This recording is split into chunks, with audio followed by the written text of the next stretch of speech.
মাছ oxygen নেয় পানির মধ্যে দ্রবীভূত বাতাস হতে। কচু শাক মূল্যবান যে উপাদানের জন্য তা হলো ক্যালসিয়াম। এটা লৌহ হবে। সাধারণ ড্রাই সেলে ইলেকট্রোড হিসাবে থাকে কার্বন দণ্ড ও লোহা দস্তার কৌটা। দূরের বিদ্যুৎ উৎপাদন কেন্দ্র হতে বিদ্যুৎ নিয়ে আসতে হাই ভোল্টেজ ব্যবহার করা হয়, কারণ এতে বিদ্যুৎ অপচয় কম হয়। সংকর ধাতু পিতলের উপাদান হলো তামা ও দস্তা।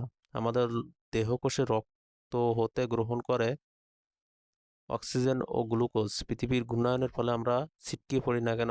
মাধ্যাকর্ষণ বলের জন্য।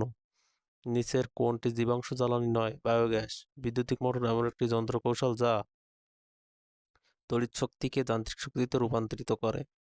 যে বায়ু সর্বদা উচ্চ চাপ হতে নিম্নচাপ অঞ্চলের দিকে প্রবাহিত হয় তাকে কি বলা হয়? নিয়ত বায়ু।